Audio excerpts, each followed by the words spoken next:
utanför ett val. Man har satt en strejkvagn. Det är inte så bra sak.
Varför kom inte banan? Nej, jag trodde det var jag som stod och visade vänster. Sen så tänkte jag, Sverige ska inte vara så svängande. Nej, det verkar vara Ja. Och jag såg åt henne med skurpen. I A46. Bollen gick rakt som helvete. Så det var lite... Jag fick en från 4 vers 46, men det skäller mycket olja. Ja, det är jävla tråkigt. Sista 13 foten i min första. Sista långsamt. Ja, det är det. Ja, eller vad på. Det är bra. Men frontsträckan är långt. Aha, okej. Ja, det kan jag förstå.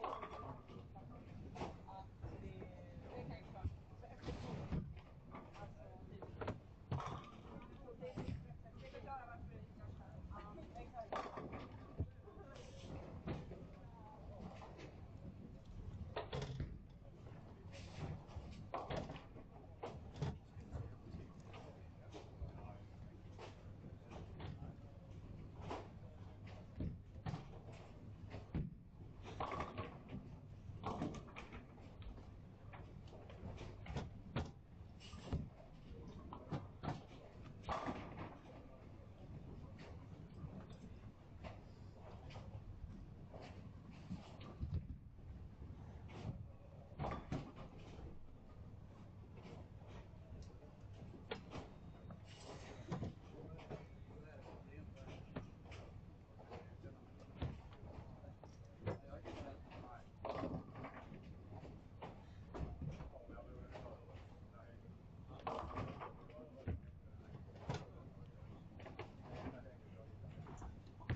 Good morning, everybody. Pleasure to be back.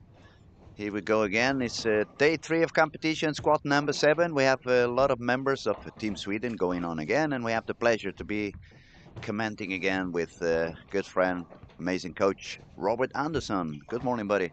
Good morning, good morning. We had a little sleep in, so we started in the third game, but we have been here watching bowling, so we haven't been. Now, we haven't really been sleeping.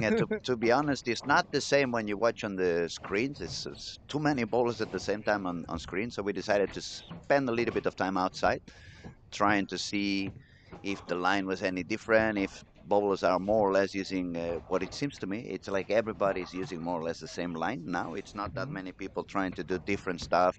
I don't see that many urethane balls. I don't see anybody bowling far to the corners. On the contrary, people seems to be bowling deep inside from the beginning.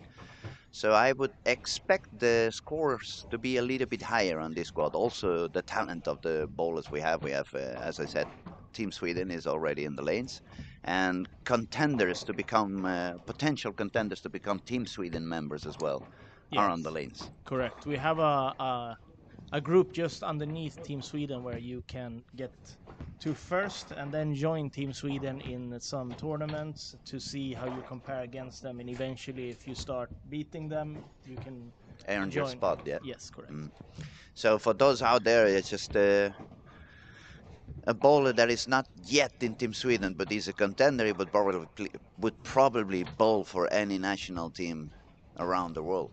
Maybe we could skip perhaps Finland, perhaps United States, but I would say any other team. If you're close to be Team Sweden, for sure you would be on Most a of the national teams, team yeah. on any of the other teams around there. So it's a lot of talent. It's a lot of good bowlers.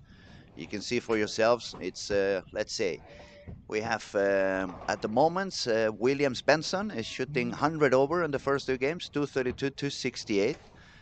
We also have Emma, how you say that, Haltunen, Haltunen, yes, it uh, sounds Finnish, and it probably is, but she's but Swedish. she's Swedish. Yeah, she's from Helsingborg, Yeah, doesn't she? She's this is ball here in home Olympia's center, home and center. But she's doing really good, 230, 246. That's 76 overs. Remember, they have no handicap on this event, so it's plain scratch. We have some high scorings over there. All the way till top 10 is already 30 over.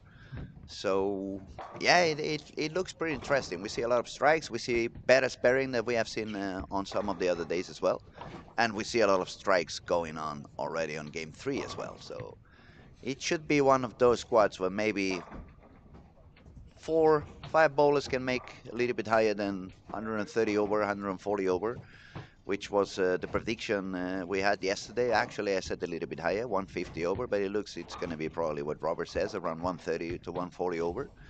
So maybe 4 of the bowlers, even some more, could make it on this squad. We always have to see, obviously, how the transition goes on. But it looks a very, very interesting morning, a very nice squad to watch. And as we always say, guy, if you have any questions, just text us down. We'll be happy to try to answer all of them. of course, yeah. And to say also the third place there, Zacharias, he bowled also a very good block yesterday night. He bowled 90 over, and it's good to see that some of the kids, they never get tired. They just bowl every squad. Oh yeah, they have so much energy. It doesn't really matter how many squats you put on the day. They keep going and going and going. It's like those batteries that you remember the Duracell, Yeah, yeah. that rabbit that kept going on. So, but of course, very impressive. Emma is in the Team Sweden for women. This tournament has some of the Team Sweden women here too, at Josefine and Anneli. But it is also another tournament at the same time now in the bowling center where the next European Women's Championship is going to be, Odense, Hmm. Denmark. So So it some of the makes sense girls that some of them are over has, there testing yeah, and has getting prioritized. used to. Yeah. One of our big stars, Nora, is there bowling the finals a little bit later today. She had a bye, and Hannah. So I, of course, understand that prioritization from their side. Absolutely. And also, I guess Nora, even if this season has been traveling a lot to United States, bowled a little bit on the women professional tour, Yep. but she's also bowling a lot in Helsingborg. She's a local, Yeah. so Correct. she's not going to have much trouble to find her way once she gets back home. No, I mean that would be fine for her, but obviously it's a tall order to take on the PBA guys Absolutely, without handicap. absolutely.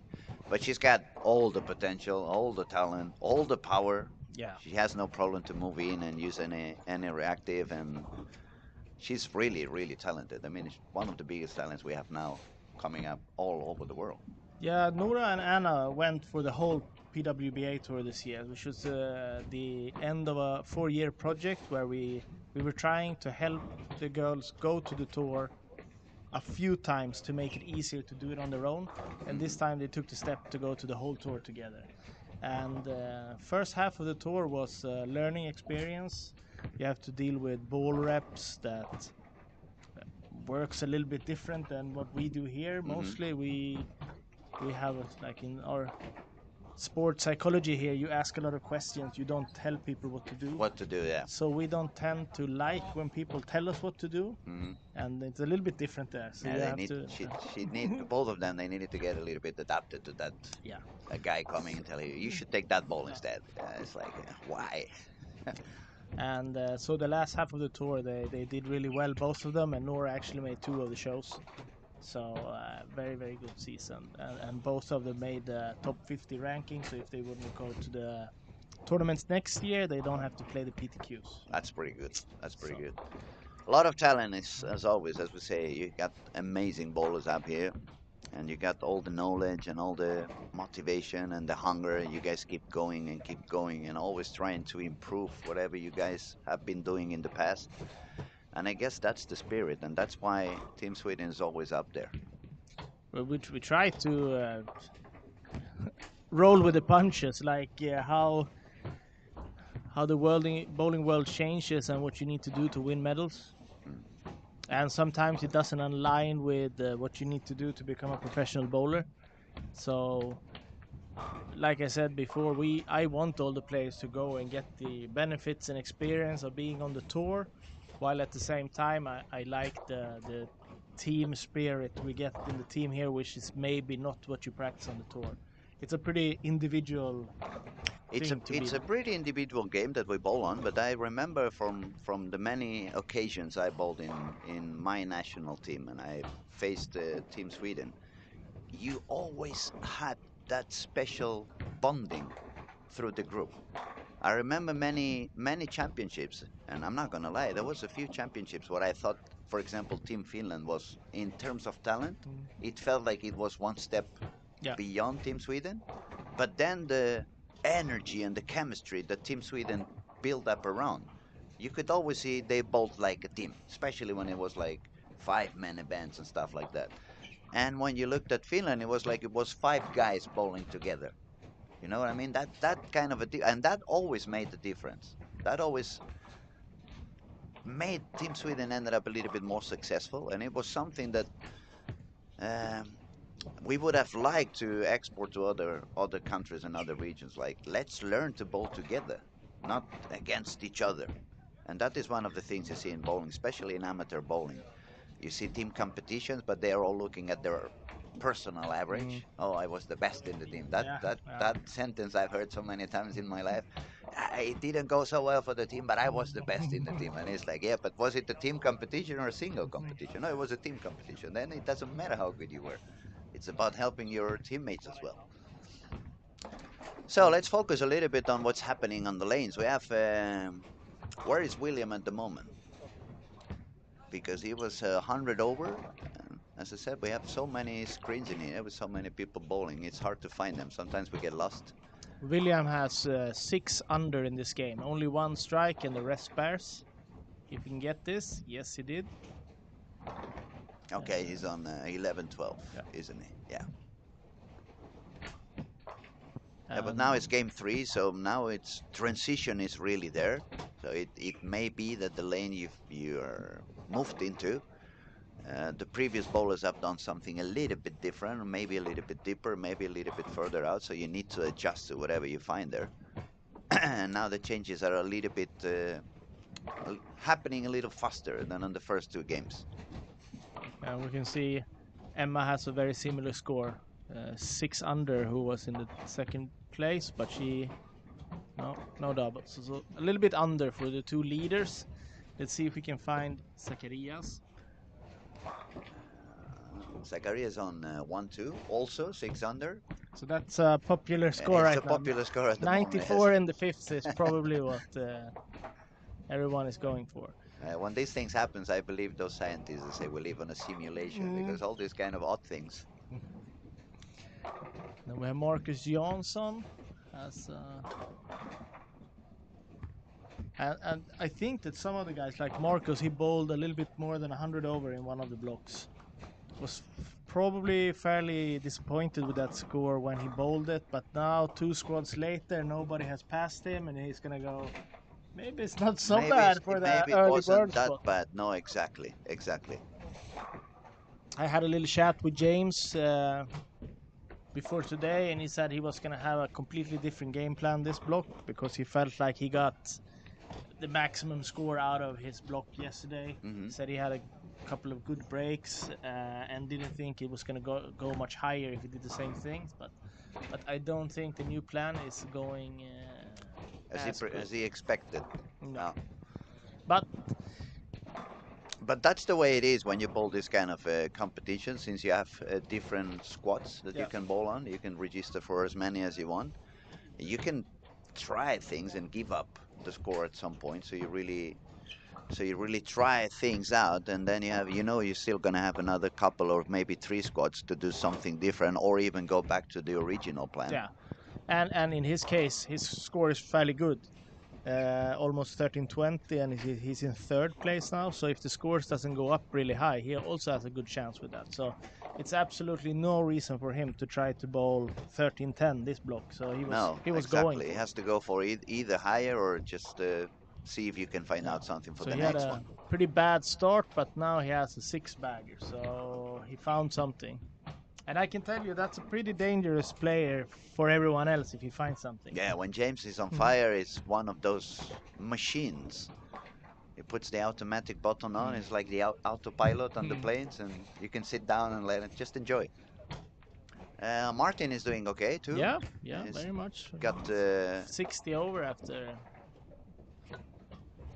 2.5 games. 2.5 games, and but now he's striking a lot, so it feels like he's comfortable on the area he's bowling.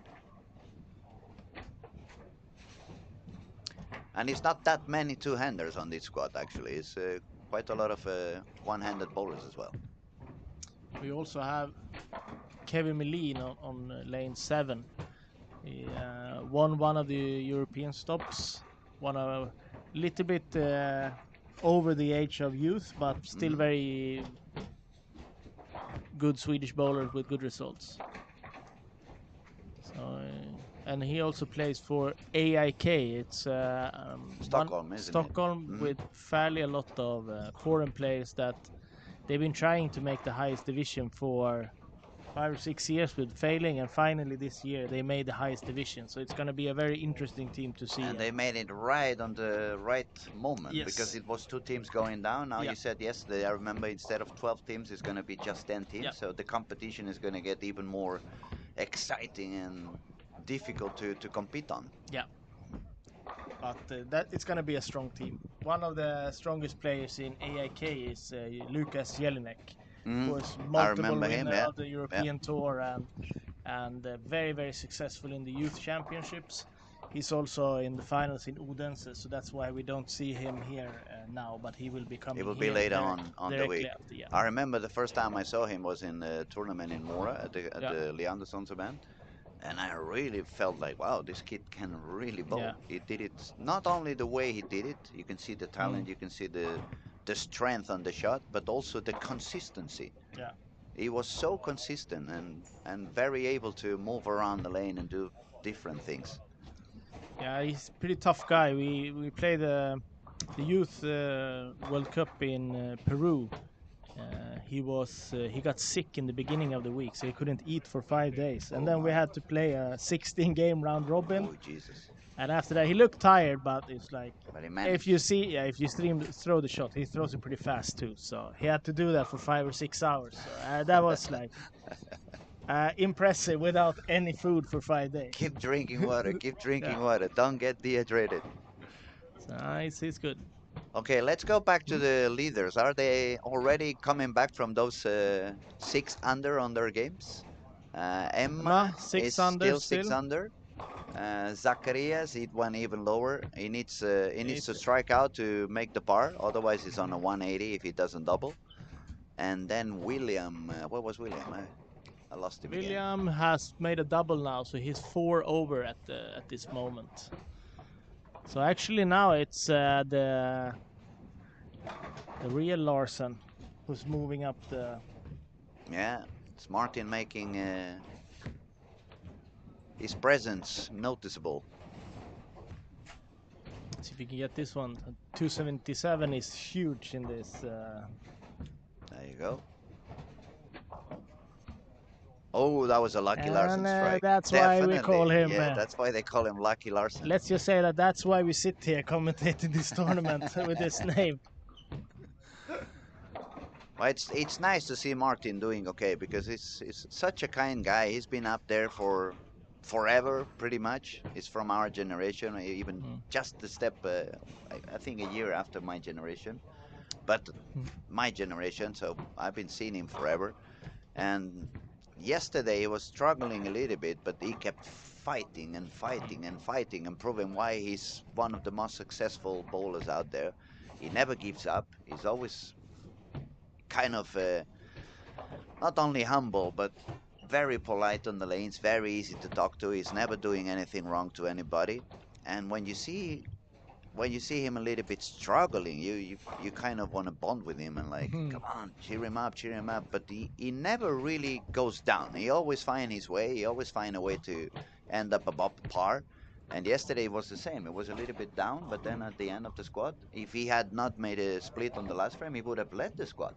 Yeah. And he was kind of hidden during the day. So the fact that today is showing up a little bit sooner, maybe it's going to be the good squad for him. Yeah. We can also see James is going for a tournament high game almost. He can still get to 290 this game. He's getting into the 10th frame now, so let's see what goes on.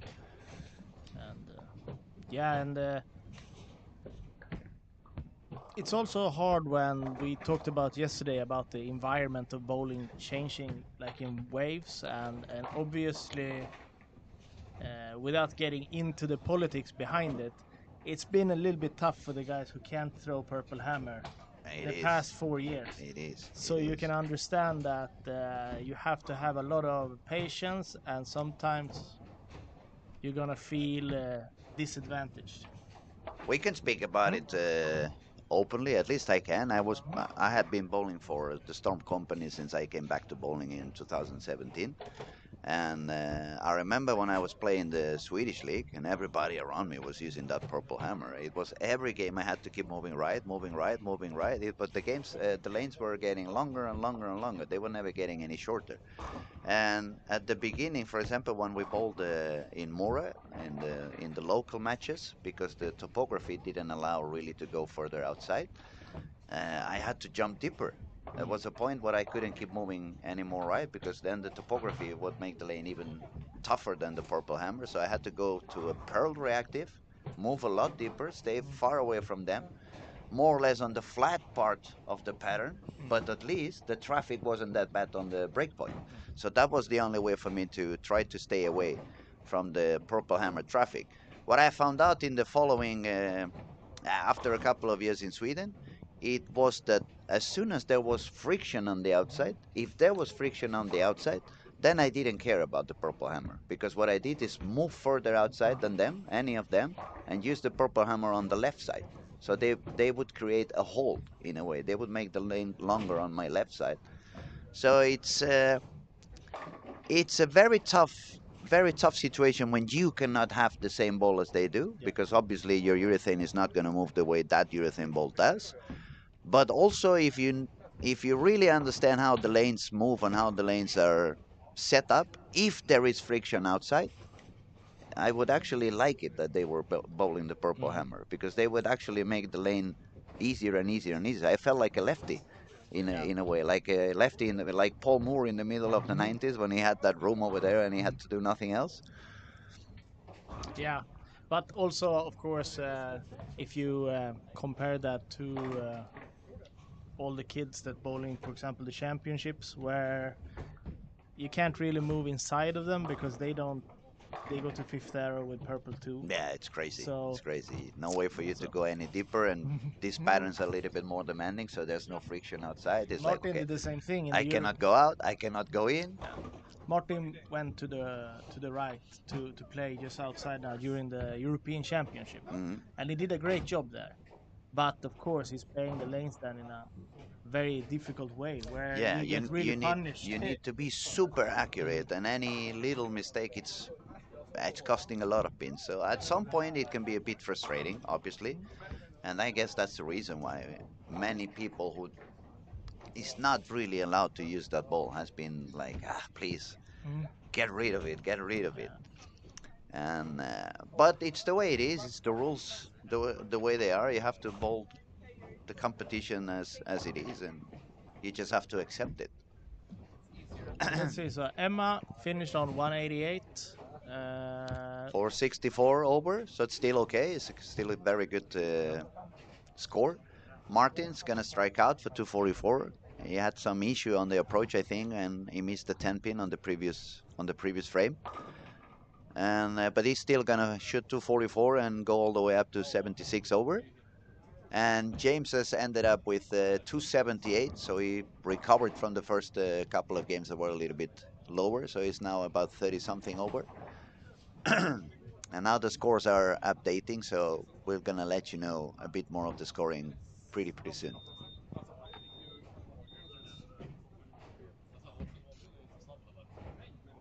Yeah, some low games happening as well. So I guess some people is hitting transition that they're not enjoying.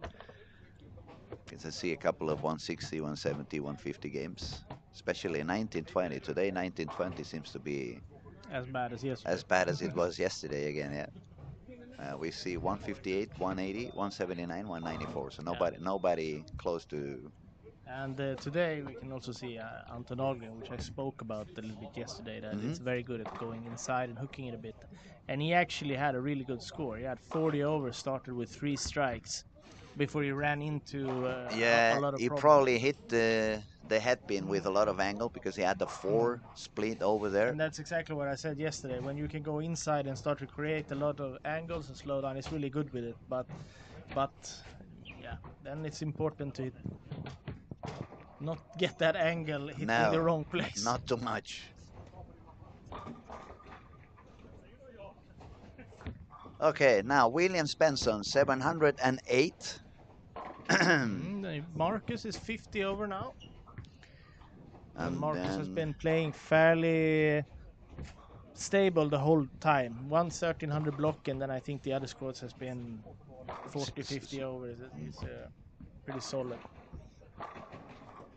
Sometimes when the tournament is over, like we're sitting now, and we don't know anything what's going to happen about next weekend, but usually it doesn't turn out like you think. Either the score is going to go even lower, and you think everyone had a really good chance in the beginning, but there's also times where everything changes and the scores really go up, and it feels like you had a big I bowled on the disadvantage. wrong weekend Yeah. when I bowled at the beginning. So it's gonna I should be have waited for the PVA guys so they open up the lanes. Yeah, you never know. so that's very important that you take all the pins that you can get now, because you don't really know if these lanes are the good ones or the bad Or ones. the bad ones, absolutely, absolutely. I played once in Ballmaster when they just got the A22, the new oil machine, and we were there on the Thursday, and I needed to strike to get to 160 over, and I left a 10 pin, and I was very disappointed. Maybe I kicked the shot, maybe.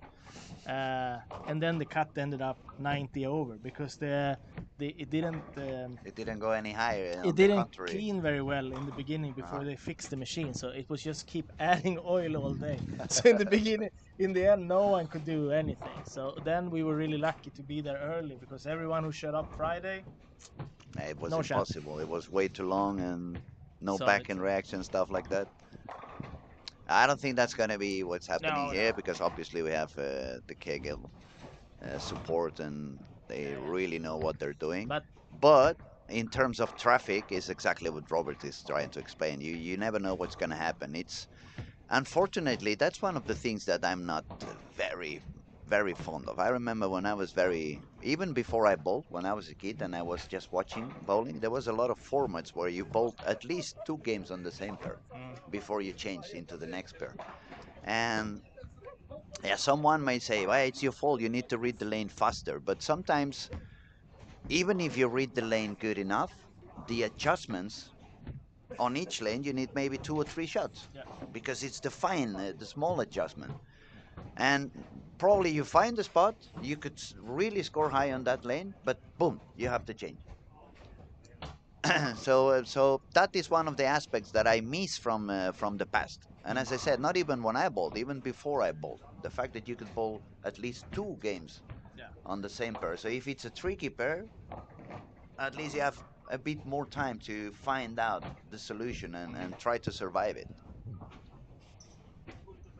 And also, what can happen here in Helsingborg, we've seen it a few times, is that the weather can change quite a lot. Going from a Swedish summer day, 13, 14 degrees, until 30 degrees. And that, of course, affects everything. Yeah, And we're it's also going gonna. to see the bowling center, even though there's some people here, it's gonna be a lot crowded. Yeah, it's not as crazy as it's gonna get by the second week, and especially at the end. From Thursday, probably Thursday, Friday, Saturday is gonna be full packed. It's no places to sit. It's a lot of people watching, both upstairs and downstairs, and obviously all these people breathing. The CO2, it's hitting the alley, so the temperature in the bowling alley is going to be different. The surface of the lanes obviously are going to feel that slight difference, so we can expect a little bit of a different transition.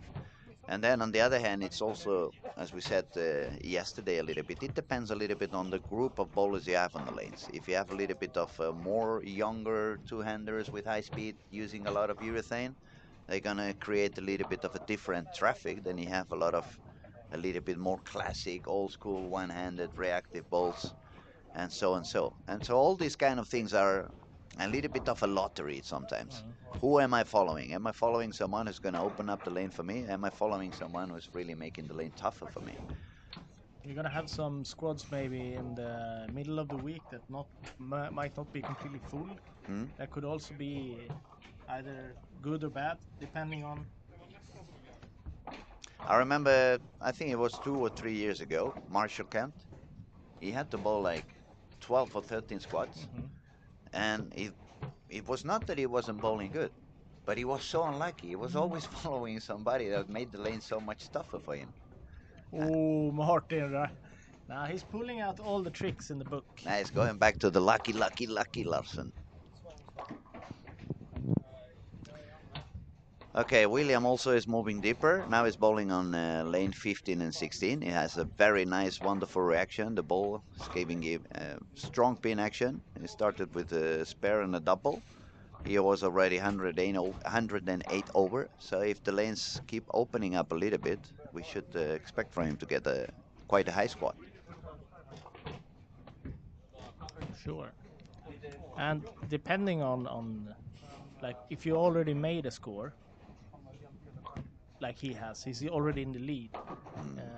It could be sometimes it's bad that you don't have that, that you really want it. But on the other hand, it's quite a nice feeling that you can play fairly relaxed. I think mentally is a lot more relaxed, so he can take the risk shots. Yeah. He can take them with a little bit less fear in a way.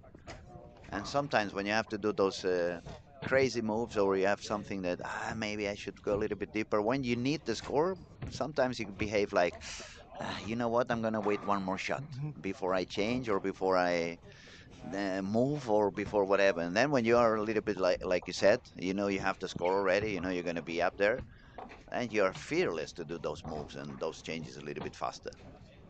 So we got the update now for the 3 games. Martin is moving up to second place after William Svensson on his. William has 108 over and Martin has 73. And Emma is holding quite okay she's still, holding on even very if she good. had a tough game on the previous game. But she's also still on remember that, 64 over. extra spots for women to make the final. So, but that one is going to be very hard. I think she's starting to hit some traffic as well. Yeah, I 'Cause mean, it looks like on the heads, she's not feeling that the ball's not crossing the heads as clean as it was a couple of yeah, games I ago. mean, it is something that it started 10 years ago, approximately the same time as the Eurothane. We started to notice that it's very hard for the girls to play the European Tour when now it's better, but when it's urethane dominated, it is extremely difficult. It's very difficult for them. And yes, we I actually agree. I made some research for our scoring pace in different situations, and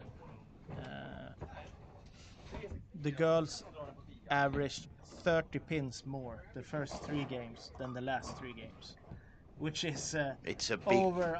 big difference. Yeah, it's like bowling two different competitions. We even had um,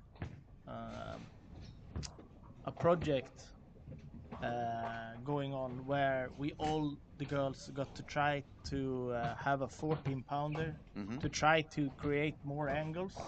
I don't think it was very successful, but at least it shows we were trying so many things to see what to do, because they said it feels hopeless unless I have 800 for 3 games. I can't make the cut, Yeah, because even is the maximum score I can get the last 3 games. the last three.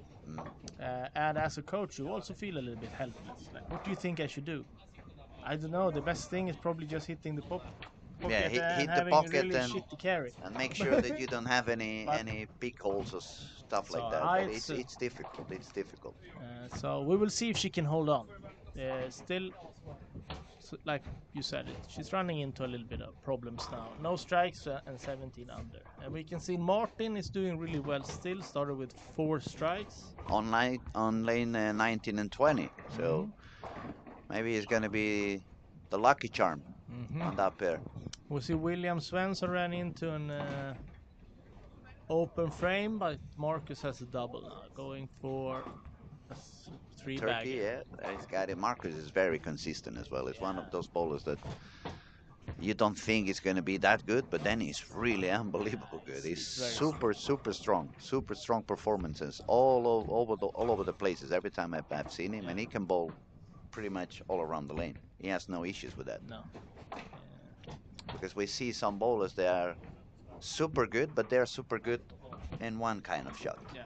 And then when you cannot bowl on that precise line, you disappear from. Yeah. Now that's not the case with him. And he also he won some both teams and individual medals he won the singles European Championship one time in Finland, where we were talking about Sweden-Finland. We have a special bowling relationship. Sweden-Finland has a special relationship whatsoever. We don't like to lose to each other. But, No, I know. But It's if we're also friends, we have a good relationship. I think you have the bowling community has a better relation than the hockey community. Probably. And we had a really good European Championship in Finland, which is good yeah, for us. yeah. But I don't think. Yeah, it's a tough feeling for them. I remember when you guys won the European Championships, 5 men in Tali, 96 or 97, and I think it's 97. Maybe 96, I don't remember. But both teams were tight till the very last game, and the last game, Finland was facing Spain. So obviously I was in the team, and Bakke, Thomas, even Magnus, they came to me like, you now have to score, you now have to win, you have to beat them, you have to do this, blah blah blah. And we were not having a very successful event, Team Spain. It was the first time that we were starting the group together. It was the first time that the 4 best bowlers in Spain were bowling together. And but that last game, for some reason, I said to my teammates, they are my coaches, they are my friends, they are helping me develop. We have to do this. We have to perform.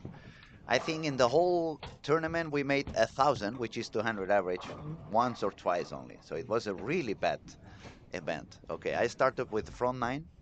Esteves, the lefty, started with the front nine.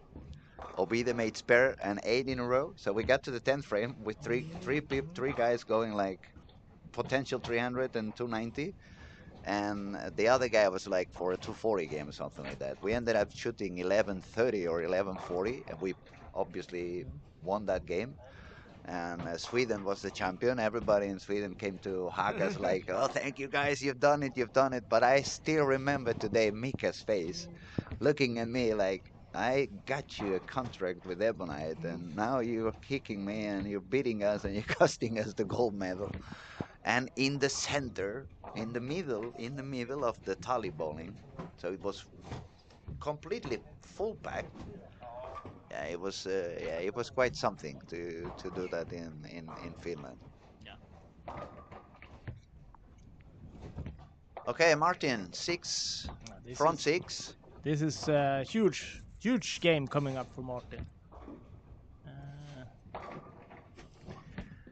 Yeah, he's gonna get up there.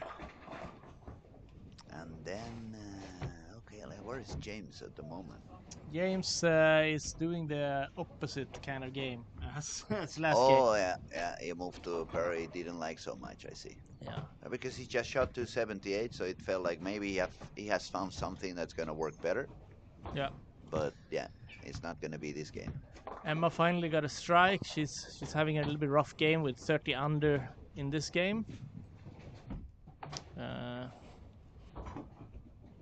Oh, okay. He got away with that. Martin could have gotten a little bit. He could have gone a lucky strike, but he could have been worse too. So, okay, William a little bit under. Yeah, I see some balls already crossing into the middle of the headpin, so it tells me the transition is really happening now. Now it's when they really need to be awake, start moving in, start finding a little bit more oil on their inside area, and just make sure that you don't send it too far to the outside on the break point. Otherwise, you're gonna be in trouble. Yeah. Let's see where Theodor Samuelsson is. There we have it. Oh no, he has a little bit under this game. I was thinking how it's interesting to see how the lanes look for the lefties. We haven't seen too many lefties. We've seen James, he did good, but he's pretty versatile lefty, and he's also really good. Yeah, he's a really strong So it bowler. would be just interesting to see some more lefties and see what they do. Theodor is a high rev player. Did really well here last time. Finished just got beaten by Jesper in the finals. He also won the Swedish Championship. So, but had a little bit rough day yesterday. Today's okay, 30 over for 3, but then not the best game.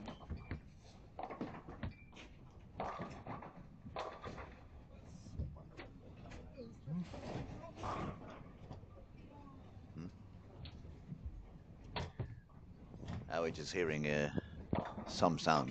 That's why we were asking. I thought maybe someone was asking a question, but I'm not sure. No. It's just Johnny Magnusson saying, "Hello, boys. Hello, Johnny." Tjena, Johnny. Okay, scoring is some ups and downs, as we said. James is really not happy on this pair. You can see on his body language, like, let me go to the next pair. James has a tendency to be very focused and creating good results when he knows he has a good look and it's important. But if he loses interest a little bit or doesn't feel like he has a good look, Then it's like, I don't care anymore. Let's say it that way. I had the pleasure of going to Aalborg with James and Jesper when they decided to put a very difficult pattern on the left side. Oh. And they did not enjoy that so much. But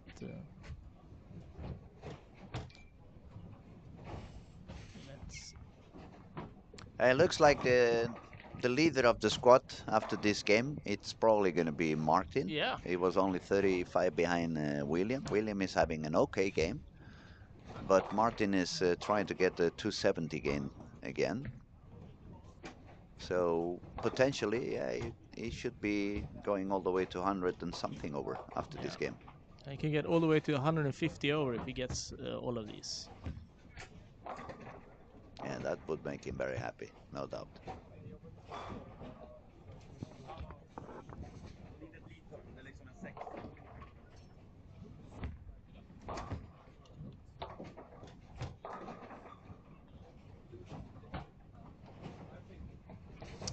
Okay. 9th frame for Martin, spawning on lane 19. A little bit deeper than the 4th arrow. And it looks like this lane has, yeah, he hit transition in this lane. It's 2 shots in a row he hits the headpin. A little bit too deep on it, so maybe it's time for him to move a little bit. But when you're striking a lot and you're feeling like you have a good position, sometimes you don't want to move before you're really sure that the transition has hit you.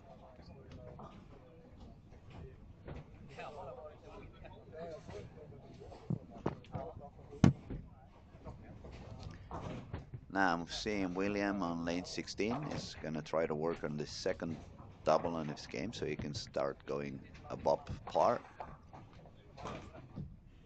And he's really deep, he's gone all the way to the 5th arrow.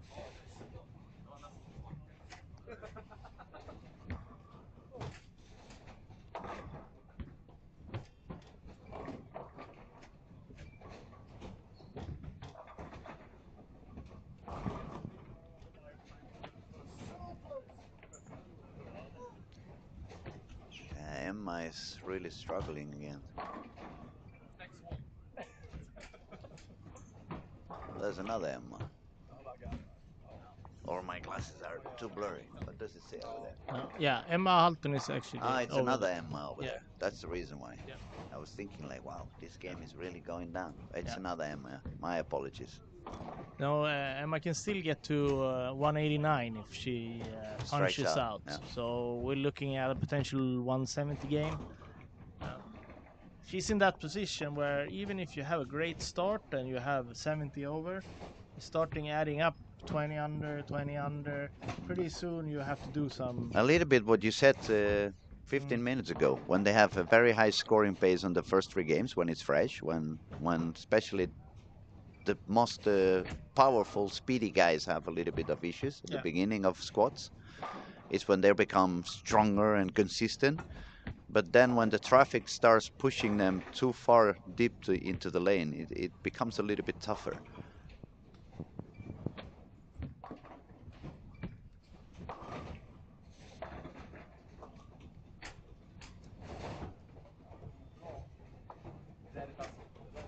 So Martin still he can get to 120 over, which is really good score. We have some other big games. We have Martin Paulson doing pretty good Yeah. on 13-14, I think it is. And Joel Lugtelius, he can get to 70 over. He's going for a 259 game. And that's I guess the best part with a little bit slower scoring pace altogether. That 250 game really changes your situation. It makes you go up quickly. Zacharias was with 630. He just shot 170 on the 3rd game, but now he's He got to 240.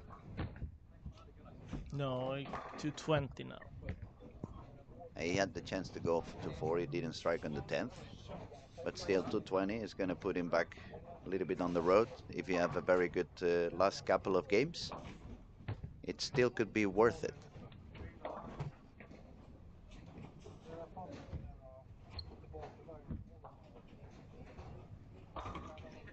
Good strike for Martin on the 10th frame.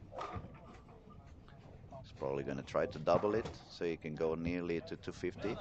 And as you said, sit comfy on 120 over after 4 games.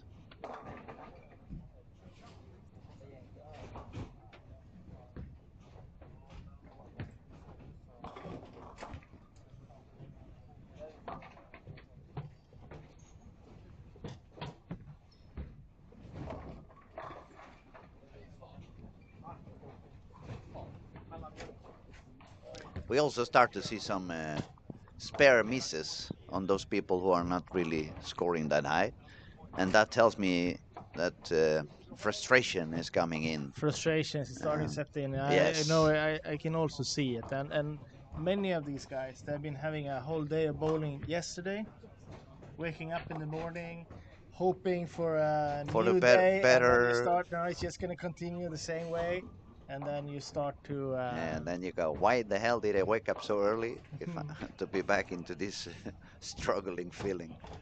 Nice double for Martin on the 10th frame, so he's on the way to 247. That's gonna, yeah, I think it's gonna put him on the lead unless William No. He's gonna be in the lead. doubles. Ah, okay, yeah, Yeah, if you're William right. doubles, it's gonna go for 24. 216, and they're both gonna be on 120 over for 4.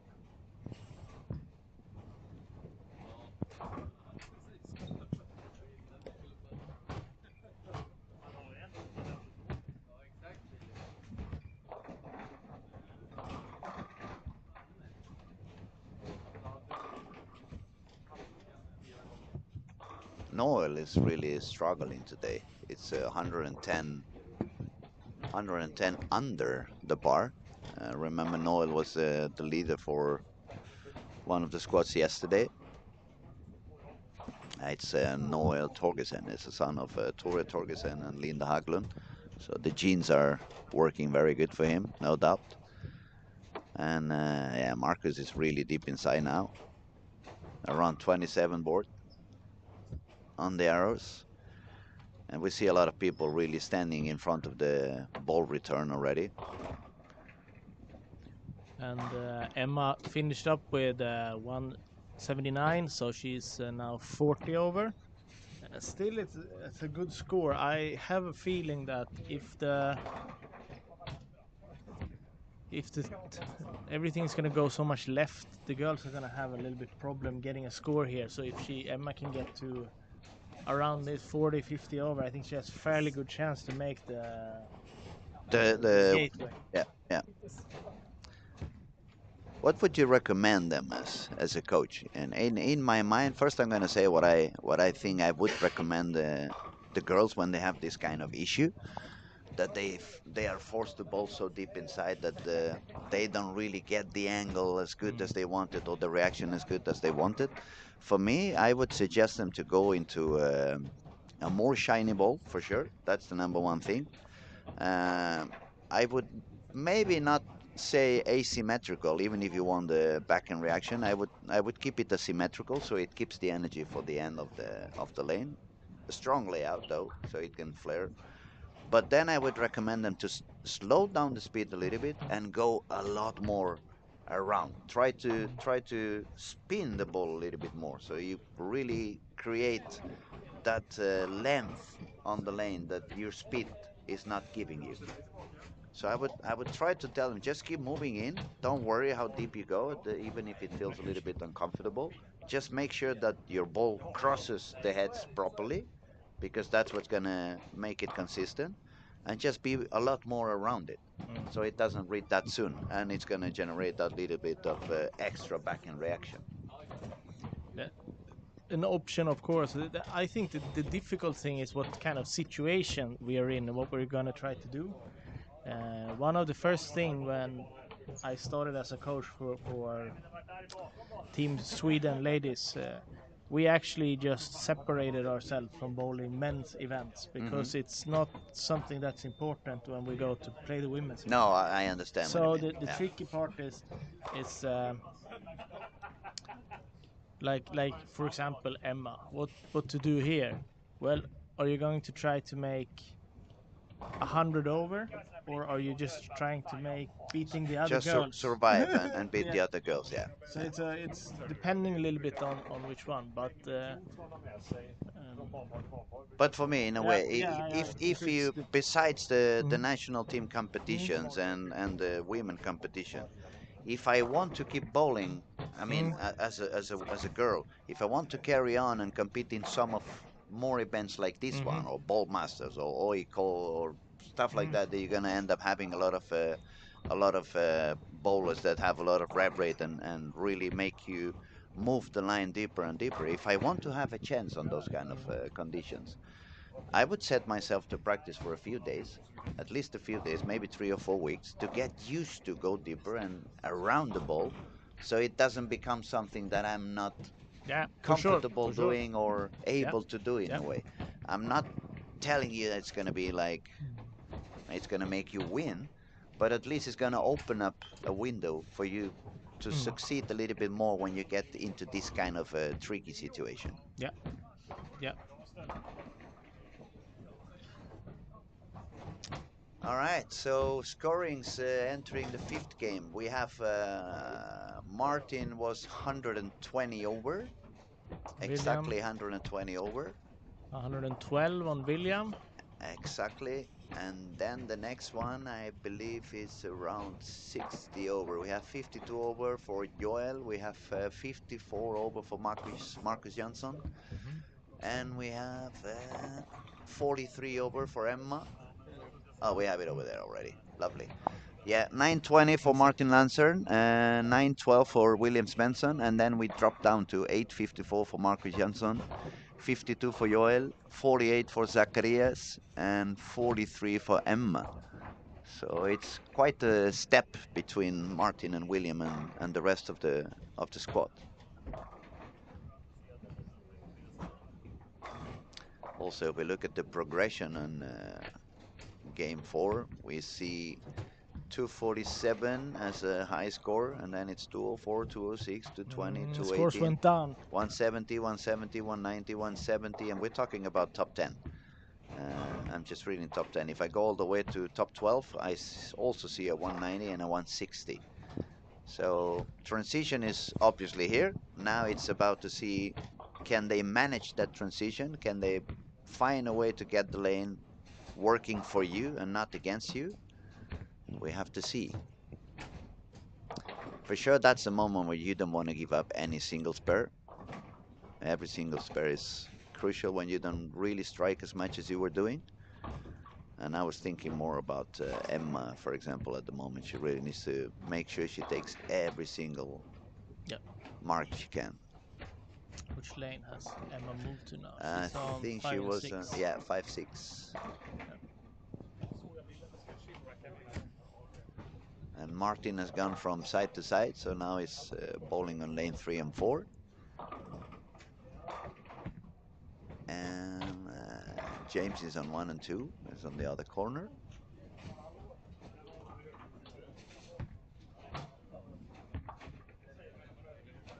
Yeah, we see a lot of people standing in front of the ball return already.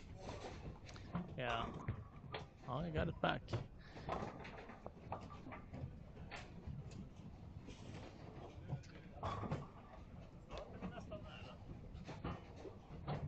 But you can also see already now it doesn't look like the cut's going to change too much, because it's only 2 bowlers having a really good score, and one of them is already the leader. And one, yeah, exactly. So it's basically just one person that can affect the. Or can, of course, they can bowl higher in the end, but it feels like it is a tough job to bowl those 60-70 overs for the last 2 games in this environment. To be honest, I'm a bit surprised. I was really expecting the lanes to open up a little bit more for the last 2 games, but it's not really happening. Okay, William is hitting 1920. We have been saying it's not the easiest pair in the house, but Martin proved us wrong in the previous game, and let's see what William is going to manage to do also.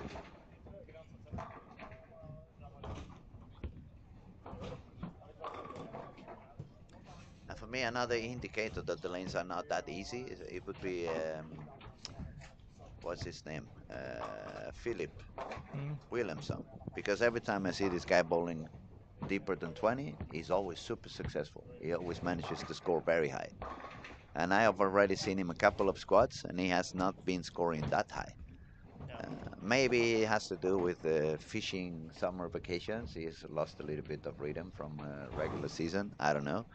But usually, as I say, when he bowls deep inside, is one of his comfy spots. He usually bowls very high.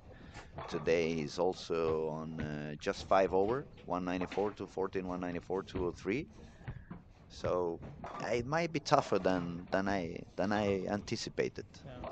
Now and he's also a very accurate player, and like you say, he usually gets it to work from the inside. Uh, but it feels like it's not so defined. What's the problem here? Like usually you would say, "Oh, the lane is getting too dry. I need to move to the left." But here it's dry, but you can't really send it out. And now Marcus is making a little move too. But he was actually third in the squad with 50 over, and then you start with 3 strikes. You're moving up quickly. Let's see how.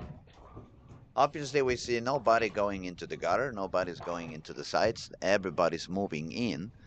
But it may be with that feeling they're not that used to, or we are not that used to nowadays to have to bowl that deep inside, but not being able to send it too far to the corners.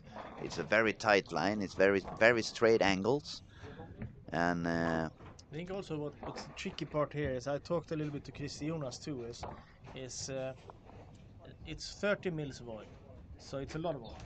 But most of that oil is in the first 20 feet. So that means that it's not that much oil after that. So I don't think it looks like 44 feet. It certainly grabs the ball a little bit earlier sooner. than Yeah, I you agree. would expect, and then you don't get that hole. And So you can't miss out, you can't miss in, no, and one you can't thing, miss at all. and one thing we practiced a lot in, which I feel like the urethane era has destroyed a bit. It's to have a really clean release. I think when we're gonna see It's some a of the bit more PBI grippy games, now, right? With all this much use grabbier.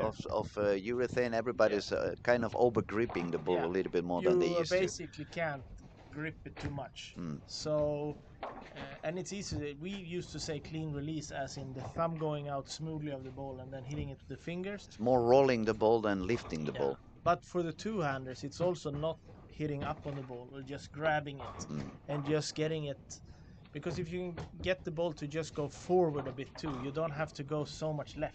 It's exactly what you say. It reminds me a little bit of that training technique you guys had up here. I learned in the 90s to really have a free swing when you put that ball in the Bag. in the bag and just let the Yeah. as soon as Many you pull people would have a problem with that. as soon as you pulled a little bit, the bag was moving the whole Yeah. body all around. It felt like you were Rip your arm. trying to carry a tractor instead of Yeah. a bowling ball. But I guess what you mean is that if you manage to get back to that feeling of the follow through instead of grabbing it, that will make the ball go a little bit longer and hold it better on the same line that you're trying to hit. I also find sometimes, let's say it's 44 feet, but it's not so much oil in the end. So it feels like, let's say 42, 43. When you get too deep, it's going to be very hard to get that ball to stay on line. It's going to start to hook It wants a to little bit read too a early. little bit too soon. It wants to Yeah. it And wants when to you start grabbing, and you don't want it to grab. But then you cannot push it further outside no, because it's never gonna make it back. and if you're gonna throw it really fast, you're not gonna get any angles. No, and then you So lose consistency as well, and that's not one thing that you need on hard conditions. so we can. So it's a demanding pattern Right. indeed. It's a demanding pattern. It requires for you, but that's what we want also, right? Yeah, I We mean, have the best bowlers in the world competing here this week and on the next days. So we want them to prove us how yeah. talented, how good, and how they find the solutions. Because then it's also good for the amateurs that they can see what type of solutions, what type of different shots and adjustments the best bowlers in the planet implement. So then you can learn something from that and try to do it on your own. Yeah, and you can really see when there's a different skill needed on fresh and burn, that it's impressive to make a score. Like you have to do something in the beginning, then you have to change your game completely to do something else in the end, and that's obviously It impressive. separates. What's in English? They separates the sheep from the I don't know how you say that, but those who are listening probably understand what I mean. It separates the good from the bad in a way. Or the versatile at least. So that's what I mean. We have to say that last year we saw the leftists dominating a little bit, but they're gonna have a problem doing that this year. So it's gonna be. In a way, it's like the pattern demands, in terms of technique. I'm talking about terms of technique. It demands a little bit of an old school style, especially as soon as the transition goes on. But on the other hand, the old school guys didn't really ever bowl that No. deep inside. I think that we're gonna have 2 years ago in the top 6. I believe it was 6 of the PBA guys. It was a long pattern, and you have to go inside and be clean on the ball. Yeah, that one Then was there was pretty a long. shorter pattern, and we as Swedish people ripped the shit out of urethane. There were basically no PBA players in the top 8. And I think that this will be full of PBA guys. They're gonna be good at this. Yeah, it looks that way. So I think that this is something that is gonna be hard to stop the PBA guys on, because this is similar skills that you would need on the PBA tour, and the one last year, that was more what you need in Europe. And that's you become good, but you need to become good at home. It's what you used to bowl more often, so it makes sense. Yeah, William is not really enjoying that 1920 pair. No. He's not in trouble yet, but he's not. The body language tells you he's not really happy of Martin whatever he's is found. hanging on, making a lot of spares to be a little bit under. So the one making a small move now is Marcus, 17 over. But overall, the scoring pace seems to be collapsing a little bit now.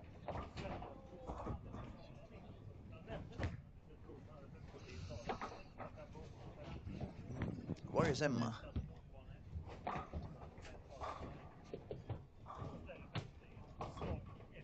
I've lost Emma.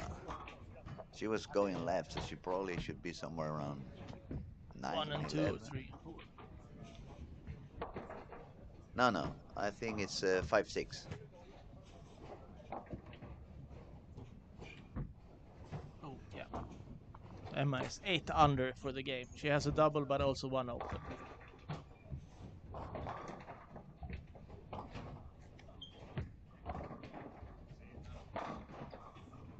Martin Paulson making a move. Yeah, Or but 50 plus. Martin Paulson is a little bit like that mix we were talking about a couple of minutes ago. Is a little bit of a previous generation.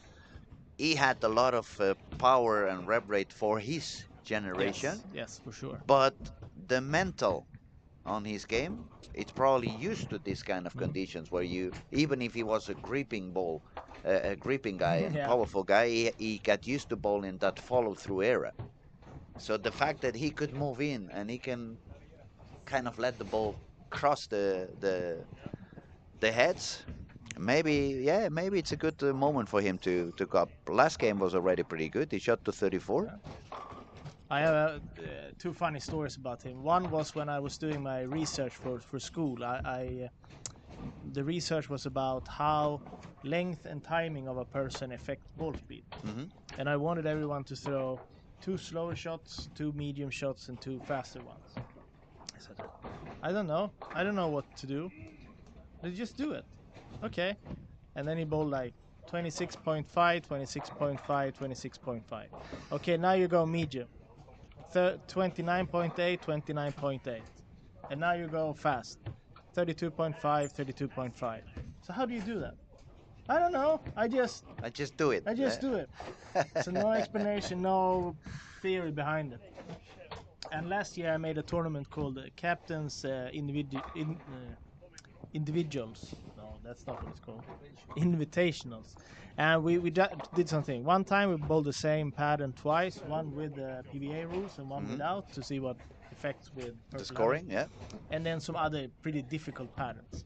And every the youth had a group, and Team Sweden had a group, And I just wanted to see what would happen if, and I made a control group. So I asked Peter Hellström, one of our best 50 plus players, Paulsson, Carl Wahlgren, and Robin Persson, who is bowling, experienced guys. And Paulsson was like, "You want me to bowl those guys? Why? I have no chance against those guys." Before the last game, the 4 guys, they were all in top 8, and Paulsson bowled a bad game not to win the whole thing.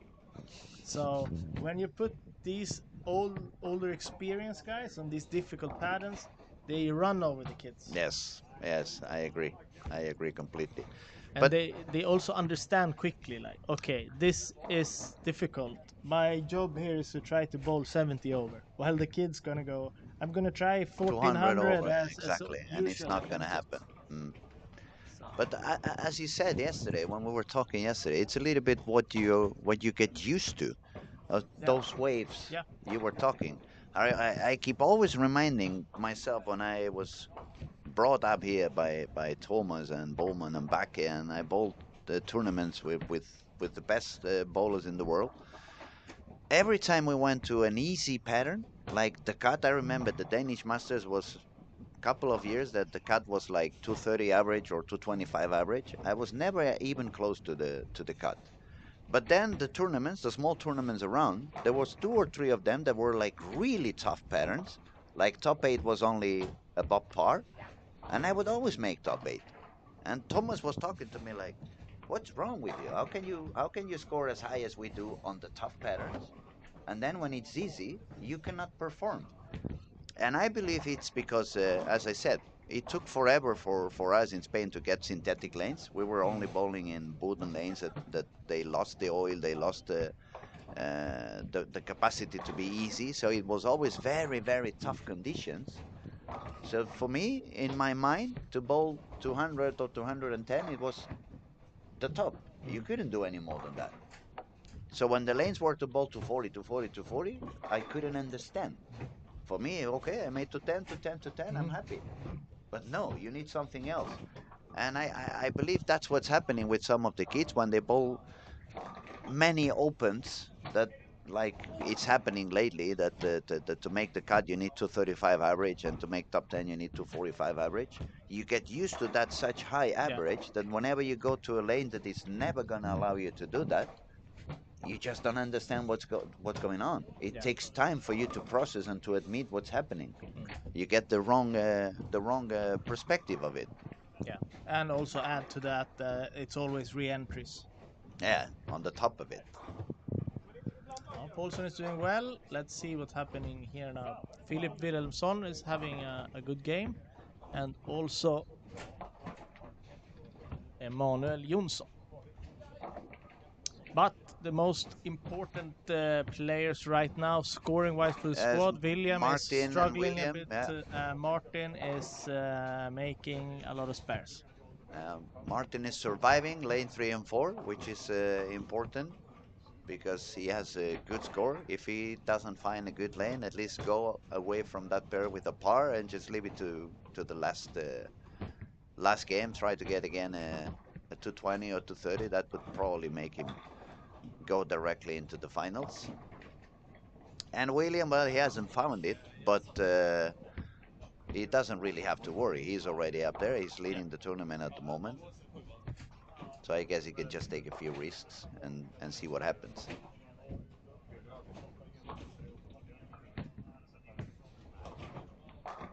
Okay, now we're going to see William on lane 19. He's bowling quite deep inside. He's standing somewhere around 40 with the feet. And I'm guessing he's going to be shooting somewhere around 26, 27. More or less 26, 27. A very powerful strike. That was a wonderful shot.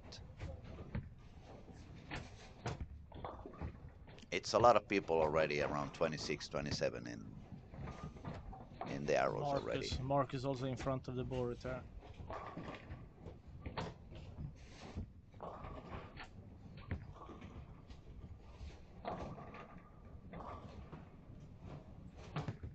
And another spare for Martin. Sperma win. spare machine at the moment for Martin. But that's something that remember a couple of months ago when we were talking on the under 21 Yeah. World Cup, when the lane got a little bit tough and they were Yeah. giving away so many spares gone out to nowhere. So the fact that you can spare when the lane is tough, it's going to guarantee that you don't do any low game that then you're going to regret for the rest of the week.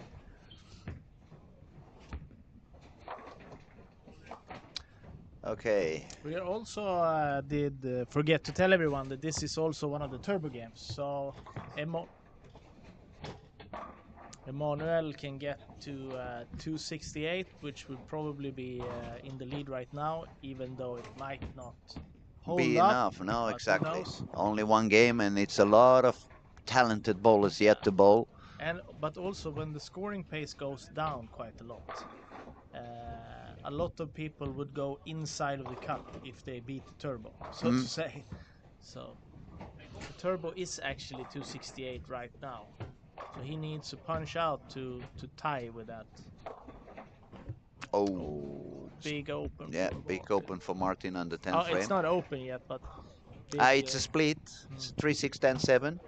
He can spare it. I mean, he's very accurate. It's not the toughest splits that you can live. Yeah. I think I prefer that one to the baby split. I was always having a lot of issues with the baby split.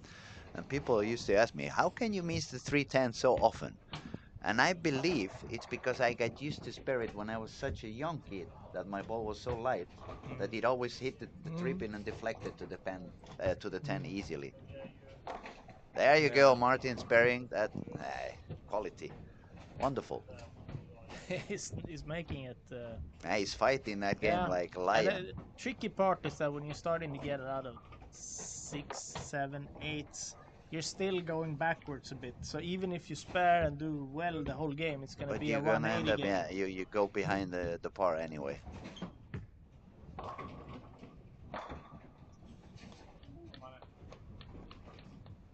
Yeah, Emmanuel got a double, so he had 2 more Yeah, for he can actually get to 60 over. 268. So Yeah. one more game like that, he would be in. And then we have a few guys staying around the 20, 30, 40 over. It's going to be hard to do something to go inside of the cut. You need a perfect game, which is not going to be easy on these conditions. And Emma also ended up without so much strikes. So she's 180 for 27 over. Yeah, Emma started with 230, 240 something, but then it's 180, 180, 180. So it's not low games, but it's 60 pins gone. And right now the scores are fairly low on the women's gateways, so you need to get over 11-16, and you need to make 11-72 to take the lead for women. So she's in a very good position to do that.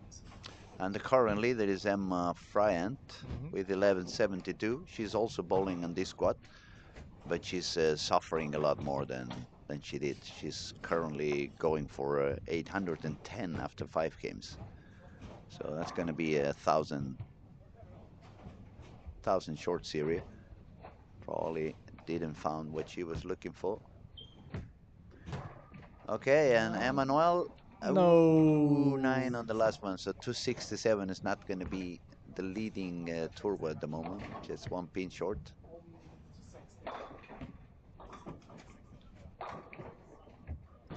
Martin Paulson had a split, but he also made it, just like Martin, so he can still get to 249. And William really needs to strike on this one. Nice. So William is probably gonna retake the lead now for the squad. And it's a strikeout for the 210 because he's got that huge split and just a 7 and a 6 on the carry. And in the middle. The result for the 50 plus section, Martin Paulson is already in the lead with 1164, but he can just make that lead a little bit bigger. And he's going to be on 20 something over after this game. yes. So. But There's also a fairly amount of good people plus 50 in Sweden coming Yeah, and later on. still to bowl. Oh, that was Brooklyn. William Lucky Svensson now. Mhm. Martin a 9, so he is going to bowl at 190 approximately, to be just exactly 100 over then. 110 over is going to be if he strikes. Yeah. For the next game, it's also a turbo game. We have the leader at 267. So everyone has a chance at least for 2 frames. Yeah. Oh, he was pretty lucky. Yeah, he was get very a strike when he needed it, and then the field. Brooklyn on the 11, 7-10 on the 12. Exactly what he wants. He's going to leave that pair like, okay, I survived this one. Yeah,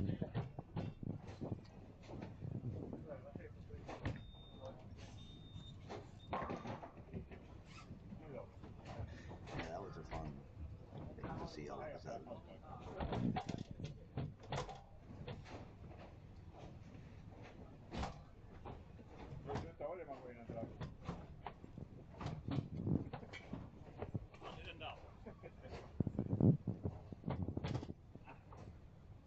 I'm not really sure what Philip was trying to do over there. Just bowl from far on the right.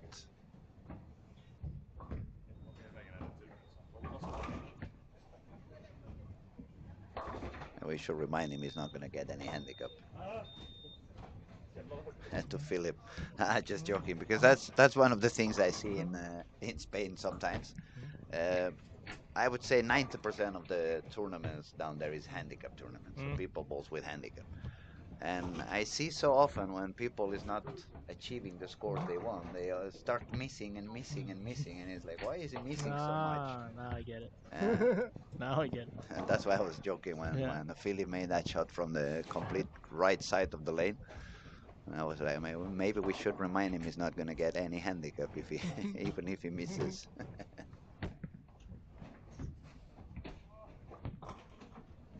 Now for all the people in Spain listening, buenos días, espero que estéis todos bien.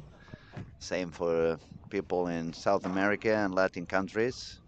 Os mandamos un saludo a todos. And we are entering now the 6th game on this 7th squad, 3rd day of bowling here at Helsingborg, Olympia Bowling Alley, and the Storm Lucky Larsens 2025. We just got the scores for the 5th game in, and it's still William Svensson 120 over, Martin 109 over, and then a fairly big jump down to Emanuel Jonsson, Zacharias, and Marcus. That's around 50 over. I think that after that it's going to be a little bit hard to get in for the players, so a huge game on one of the people 50 over, and but we don't really know, but a decent game for Martin now. Needs to get a few more strikes going than the last game. So where is Martin bowling now? 7 and 8. 7 and 8.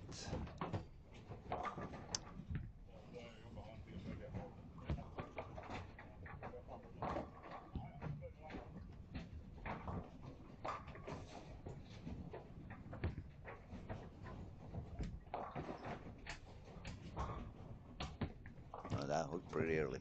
Hooking early. Hooking very, very early. Maybe he gripped it a little bit more than he wanted, but still the ball reaction was pretty early.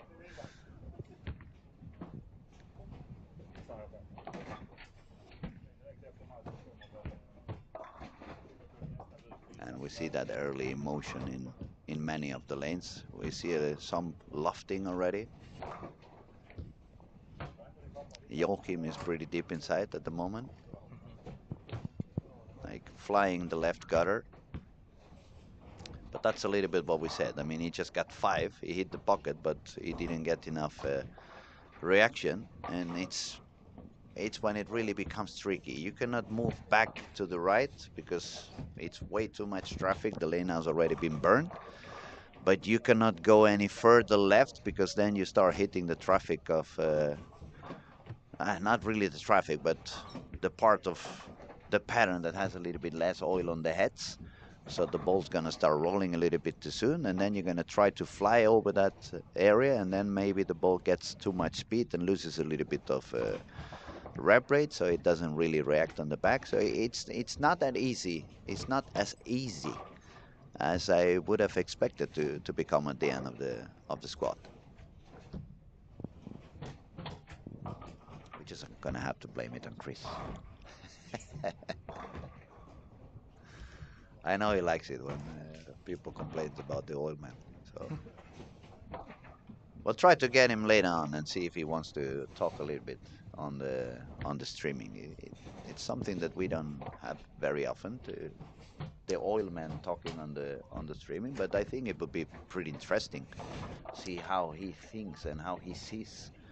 I think also one challenge that's going to be having this kind of event is that obviously you don't want the pattern to be too similar from year to year, because then people are going to figure out that either I will go there or I will skip it. Or I don't go because I know it's not my type so of you game. want to do different all the times, but it's so difficult to make a small change. Like the scoring pace can either go really low or really high, or and also there's I mean here it's the rules of the PBA causes the urethane to be a little bit out of play, so at least you pretty much know what people are gonna bowl.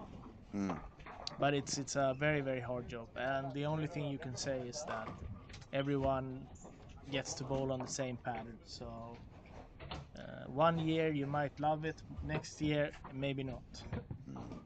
Yeah, it's very unfair when and I'm gonna include myself, at least at the years where I had less knowledge about the game. It's so unfair when we blame the lane guy or the responsible for the pattern because the lane is not evolving the way I wanted it, or the lane is not doing what I expected it to do, and we always tend to blame it on that guy, but it's not really their job to make you strike more or strike less. It's actually that is your job. That is what you do with your decisions and your ball changes and your line changes, and so we need to grow as a sport and become a little bit less complainers. I would say we should complain a little bit less. We should learn to be a little bit more sympathetic with the lane guys, because I mean, you think in which mind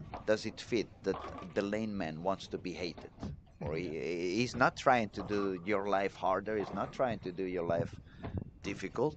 It's just their job. They put up a pattern, and then it's your success or not success to be able to read it and find it and play it the right way and adapt to whatever is happening. And also, it's very unfair when we talk to the lane guy, like, it was very tough. Yeah, but the lane guy only is responsible for, I would even say, less than the warm-up. As soon as you start doing the warm-up shots, the traffic you do on the lane is going to affect that pattern. So the fact that we complain on the sixth game, the lanes are not the way it's supposed to be. What do you mean the lanes are not the way? The lanes are what you've done with them. Yeah, we have some comments also in the section where people commenting that they think it looks pretty tough. It certainly doesn't look very easy. I must say I'm kind of happy I'm not bowling this one. It would be challenging, definitely. Would be challenging, especially after bowling only six games in the last 14 months. But if you let me choose, I would have rather bowled the last year event instead of this one. I feel a lot more comfortable when I'm hanging the ball in the gutter than when I have to stay in front of the ball return. I mean, I can do it, but I'm not as accurate. Not even close. I'm a lot more accurate when I'm bowling the old school outside shot. Okay, Noel seems to have found something on that very last game. But that is also important. I mean, if you get like 279 or 280 game on the last game for the turbo, that's going to put you up there for sure. For sure. And if the scoring pace stays like this, I think Noel is looking great for his 1327 for them. Maybe I'm almost thinking he's going to make it with 1337 if this doesn't. It looks that way. It definitely looks that way. Definitely good chance with the early bird. All right. Okay, it was Martin, you said 7 and 8, right? Martin unfortunately has an open An now, open but frame, he finally has a strike.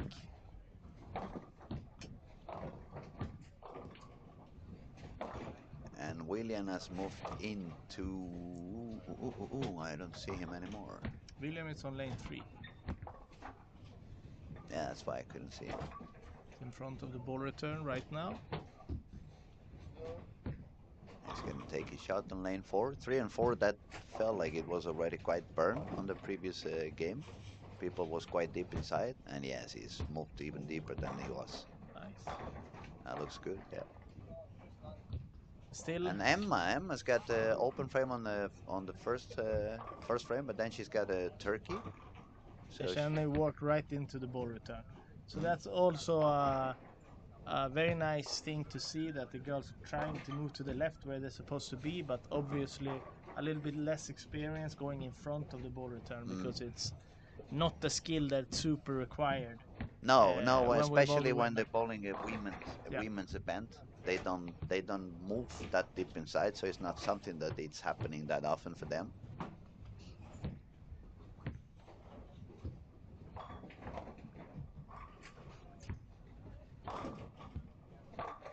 But let's see, she's now making a shot on lane 2.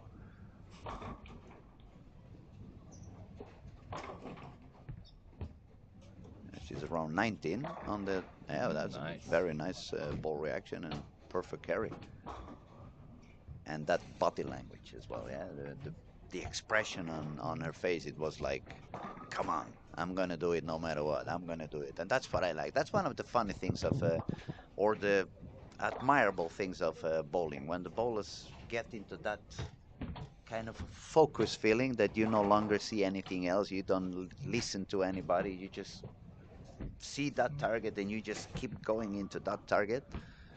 It's a beautiful feeling also when you get into that zone in your brain. You feel like nobody can beat you. It doesn't matter who they are. It doesn't matter how big the name is. You get that automatism at that moment, that consistency, and you just keep going. And here's the man of the hour just passing by. We were talking about you. Nothing good, no worries.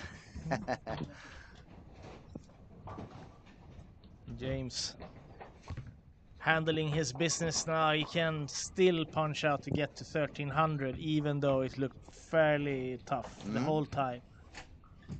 And that's also one Looks of the. like he's gonna survive on 2 very high games. He had one game of 278.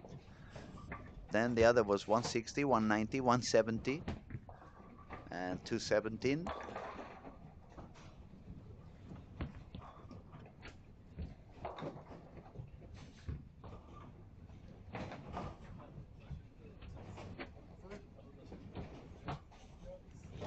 Okay, lane 14.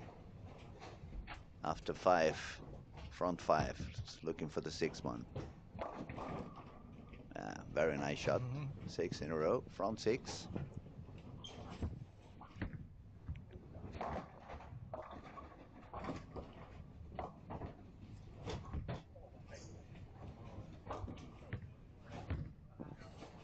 We have a couple of contenders for turbo. For the turbo on this 6th game of the squad. Now we see Anton Algren. He's going. Is he gonna bowl on lane 10 or 11, right? 6.5 arrow. That's pretty deep inside. He's so good at doing that. Yeah, you said that yesterday. You mentioned it. He's really good when he goes deeper and deeper and deeper. And you see, and that's still creating some angle. It wasn't completely straight. No.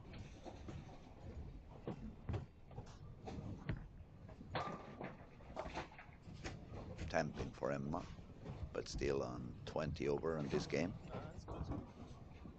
Yeah, for the girls division, if she manages to end up like 40 or 50 over, that's going to be a very good score. It's going to give her a lot of chances to get that gateway in.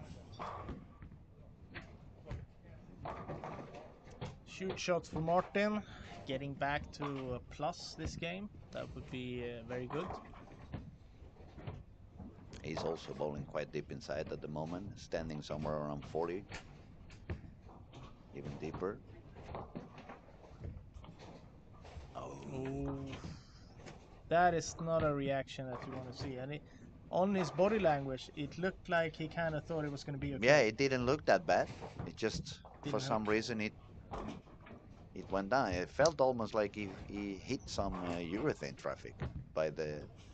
I don't think that's the case because we haven't seen any urethane that deep inside. But I mean, the reaction of the ball, it felt like it Actually, had I hit was some watching the spot. stream yesterday too, and Joakim Karlsson did one of those. He released the ball and he looked all confident, and the ball just missed the headpin, and he looked super confused.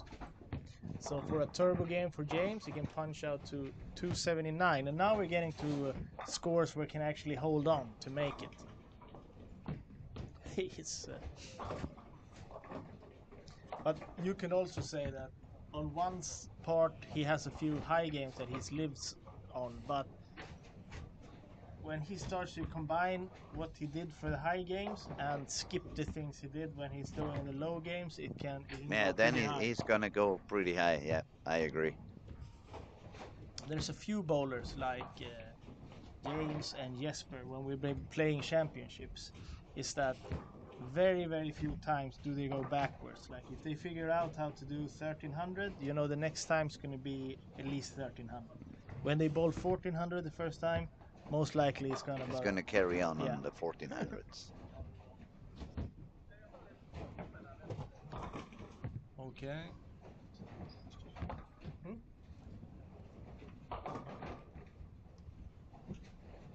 Noel is the one really going for the turbo on this one. He's got 7 in a row. Front 7, we should say. A better set.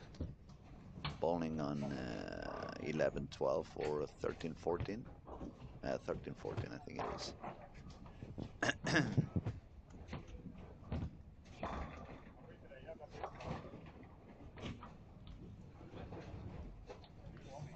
And we hope that Martin can get a few strikes together, but at least we can see that the cut is not going to move a lot this time either. No, again it's gonna remain below the 150 over for sure. But Zacharias. I'm not gonna lose my hope. I That said was- 150 over yesterday. I'm gonna stick into that because it's a lot of days to go. Yeah. Still a lot of bowlers that have not been here yet, and some of the good ones that have been here yet, they for sure will find different solutions. They have a lot of talent. They become very consistent. It's at least 40 or 50 bowlers up here that they have that potential to score really high when they get ignited and when they get their automatisms going on, or once they figure out how they want to do it. So why not? Maybe 150. You know what I think we should do, since the man of the hour is here. Oh, he's gone. I'm gonna ask him later on. I'm gonna ask Chris and see what he thinks the cut could be. Maybe he don't want to say, but I'm gonna try to ask him and see what he says. James just left a 7-pin to get to 250, so he's not gonna make the turbo on that. But on the other hand, it kind of looks like nobody's gonna beat his 13-17. So he's still looking okay for the And early burn. if someone did was William, but William was already ahead, so it makes no difference. Oh, number 8 for Noel. The body language was like he missed a little bit in, but the ball held okay on the pocket. And we also have to say he's bowling together with Zacharias Lindqvist, and he had a very good shot. He left the 7-pin on that can be expensive. He can get to 1280. It could have been 1300 if he got Yes. that. Should we go down and watch Martin? Unfortunately, has another open, so he is struggling a little bit now. Martin can still punch this out. He makes 207. But right now it doesn't look like he really has that situation. So hopefully I can see maybe a ball change.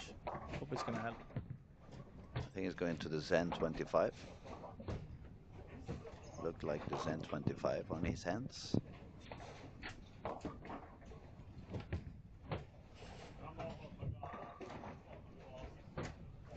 That was a wonderful shot. Has to strike out now, for sure.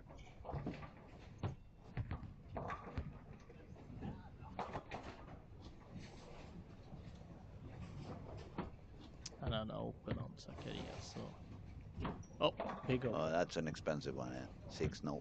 Ah, there.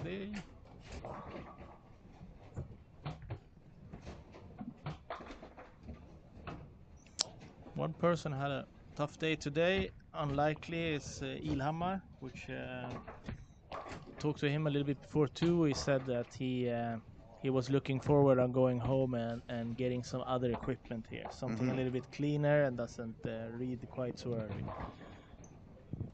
So at least he. So he's gonna go back and come back Yeah. a little bit later on the week. Yeah, probably he's gonna be back on Friday.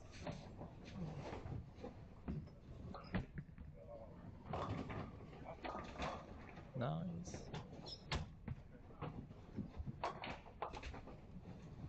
Okay, Noel trying to get the 9th. That looked a little bit out. Yeah, it looked a little bit out. So potentially 276 for the turbo.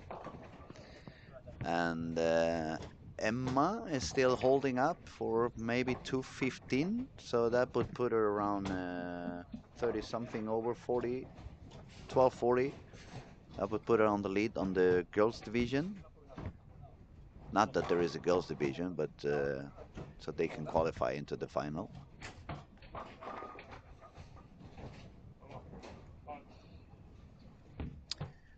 Yes, this is almost over, and we will be back a little bit later on. Of course, we will carry on doing some commentaries, and we'll try to bring some guests if they're feeling like chatty and they want to talk and join us for a little while. And yeah, we can see now that unfortunately nothing is gonna change now. James still got to 88 over, which is good, but not as good as before.